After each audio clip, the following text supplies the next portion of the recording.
রহস্য একেবারেই পিছু ছাড়ছে না, তাই তো? পরপর রহস্য শুধু। তো মিতালি কেমন একটু শুনি। মিতালিকে যেটুকু আমরা ট্রেলারে দেখলাম সেটুকু দেখে বোঝা যাচ্ছে যে মিতালি প্রাণোচ্ছল আর ভালোবাসায় যেন সব কিছু করতে পারে, ডেসপারেট লাভার। কিন্তু অনেকটা আমি যেহেতু বললাম প্রথমে যে এটা কিন্তু যেটুকু দেখানো হচ্ছে প্রত্যেকটা ক্যারেক্টারের ক্ষেত্রেই যেটুকু দেখানো হচ্ছে তার মানে তার সাথে কিন্তু আরও অনেক কিছু অধরা থেকে যাচ্ছে, যেগুলো আমরা অধরা রেখেছি ট্রেলারে। তো সেইগুলোই মিলিয়ে কিন্তু আসল সমীকরণটা দেখা যাবে সিনেমার পর্দায়, বড় পর্দায়। তো মিতালি সম্পর্কে এটুকুই বলতে পারি যে খুবই মিস্টিরিয়াস একটি ক্যারেক্টার। প্রাণোচ্ছল যে মিতালিকে আমরা দেখছি তার একটা অন্য দিকও আছে, সেই দিকগুলো কি সেগুলো এখন বলবো না, সেগুলো সিনেমার পর্দায় গিয়ে দেখতে। মিতালির চোখ অনেক কিছু বলছে। হ্যাঁ, মিতালির চোখ অনেক কিছু বলছে, আর সেই জন্যেই নানান রকম শেড নিশ্চয়ই তারা আছে যাদের চোখ দিয়ে তারা অনেক রকম কথা বলে দিতে পারেন। আর মুখে হাসছে কিন্তু আমি যখন বলছি যে তার পিছনে অনেক কিছু রয়েছে গভীরতা, তার মানে তার চোখের মাধ্যমে অনেক কিছুই দেখা যাবে সিনেমাতে। এখানে ডেটটাই ইটসেলফ একটা ক্যারেক্টার, একদম ডেটটাই একটা ক্যারেক্টার। আর 10ই জুন ডেট, তার মানে সেই ডেটে কিছু হয়েছিল নাকি সেই ডেটে কিছু হবে নাকি দুটোই, তো ডেটটা একদম একটা ক্যারেক্টার। এবং আমার মনে হয় যে যখন সিনেমাটা বড় পর্দায় আপনারা দেখবেন, কারণ এটা একটা স্টোরি, এটা কিন্তু লাভ স্টোরি আমি বলছি না যে এটা just proper romance and all, এটা কিন্তু লাভ স্টোরি নয়। আমার দর্শকদের কাছে আমি এটাই বলবো যে এটা কিন্তু একটা থ্রিলার স্টোরি। এখানে আপনারা অনেক মিস্ট্রি সলভ করতে পারবেন, নিজে অনেক কিছু মনে হবে, তারপর হয়তো সিনেমার শেষে গিয়ে আপনাদের মনে হল না যা ভেবেছিলাম সব ভুল, এটা হয়তো গল্পটা এইরকম আসলে। তো ডেটটা একটা অসম্ভব একটা ক্যারেক্টার প্লে করছে এখানে। আর যেহেতু থ্রিলার স্টোরি, বাকি কিছু আমি যেন বলতে পারছি না।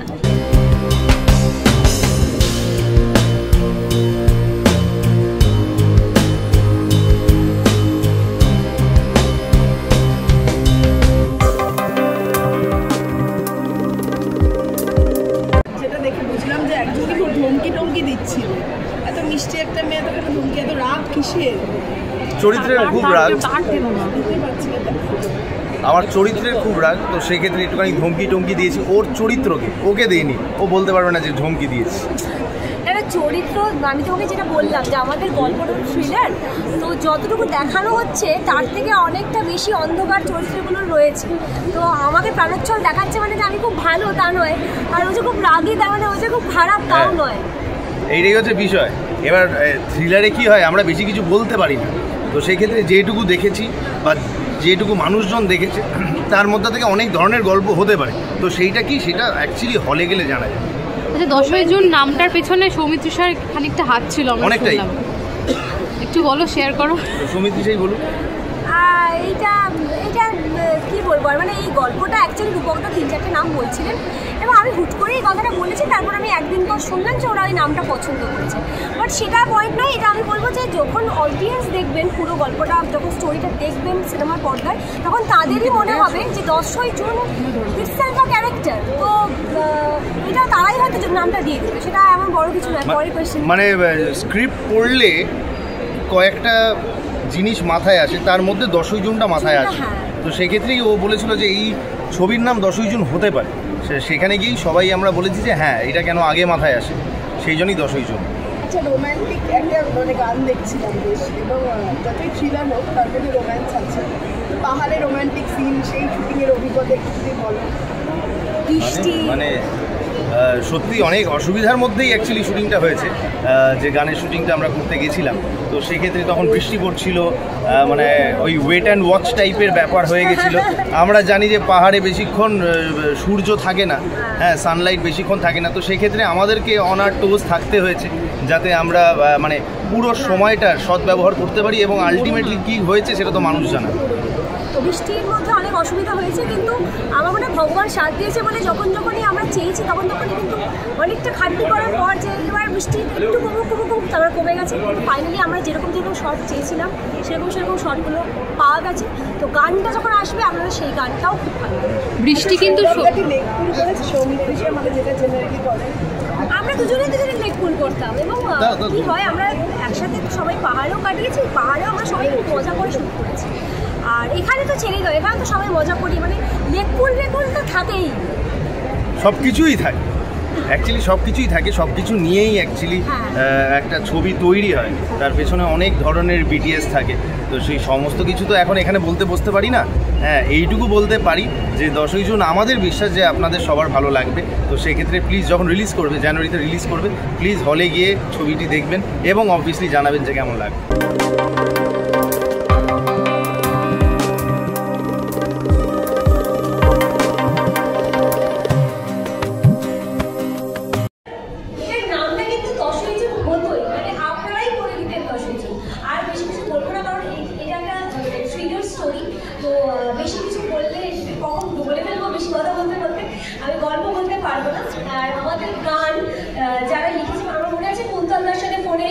কনফারেন্স হচ্ছিল, দুটো গান নিয়ে আমাদের একটু চলছে যে কোন গানটা হতে পারে। আমরা সবাই যেটা বললাম যে প্রোডাকশন হাউস খুবই আর্টিস্ট ফ্রেন্ডলি, তারা মতামতের মতামত নেন আমাদের যে কোনটা ভালো লাগছে বলো। তো কুন্তলদাকে আমি আর সৌরভদা বলছিলাম যে কুন্তলদা এই গানটা একেবারে দিয়ে দাও তো কাউকে। তো গানটাও অতটাই অসাধারণ, সেটা নিয়ে আমরা পরের বার যখন মিউজিক লঞ্চ হবে সেটা নিয়ে কথা বলবো। এটুকু বলতে পারি। আর অনন্যা খুব সুন্দর গিয়েছে, যেটা আমার লিপে রয়েছে খুব ভালো গিয়েছে। তো পুরো মিলিয়ে আমার এই যে বড় পর্দায় সেকেন্ড ছবি এটা আমার ভীষণ ভীষণ ভালো লাগছে। আর সবশেষে রাইদি, অসংখ্য ধন্যবাদ, তুমি আজকে পোস্ট করছো, অনেক কাছের মানুষ আমার। আর মিডিয়ার বন্ধুদের অসংখ্য ধন্যবাদ আমার প্রত্যেকটা জার্নিতে পাশে থাকার জন্য। Thank you.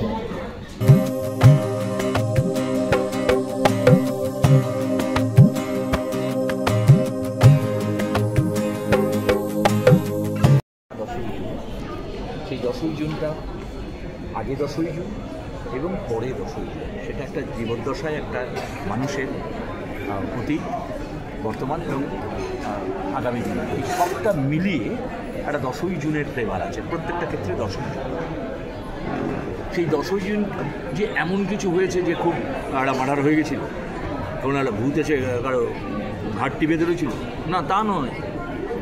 10ই জুন ওই ভেতরের কিছু অনুভূতি আছে, কিছু গল্পের মধ্যে প্রেম আছে, মজা আছে, যেটা সবটা মিলিয়ে ওই 10ই জুনই আছে। তো দেখলে বোঝা যাবে, এটা না আমার খোঁচালে বেরিয়ে যাবে পাঠ করে। আমার বাবা মিঠাই দেখেছিল, আমার বাবা মিঠাই দেখেছিল, ওই মেয়েটাকে নিয়ে না যে মিঠাই করেছিল, আমার বাবা আমাকে বলেছিল। আমার বাবা বলার পরেই আমি রূপকদার সঙ্গে কন্ট্যাক্ট হয়, আমার রূপকদা আমাকে টোটাল গল্পটা শোনায়, তারপরেই সমিতের সঙ্গে আমার কথা হয়। ছবিটা একমাত্র একটা মানুষের জন্যই আজকে এই জায়গাটায় দাঁড়িয়ে আছে, সেটা হচ্ছে আমার বাবা। আমার বাবার হেল্প না থাকলে এই ছবিটা হতে হতো না। আর আমার আর্টিস্টের কথা আমি কিছু বলবো না, সঙ্গীতটা খুব হেল্পফুল। আমি আর্টিস্ট হিসেবে সঙ্গে পাইনি সব কিছু ব্যাপারে, সব কিছু সমিতি এই সমস্যাটা হচ্ছে, চারিদা তুমি এটা এইভাবে করো খুব ভালো হবে, চারিদা তুমি এটা করো, টোটালটা আমাকে খুব ভালোভাবে গাইড করেছে। বুদ্ধদা সুদীপের খুব হেল্প করেছে, আমাদের ডিরেক্টর রূপকদা, এখানে ঋষভ রয়েছে, আমাদের কুন্তলদা, টোটাল আমাদের মিউজিকটা করেছে কুন্তলদা।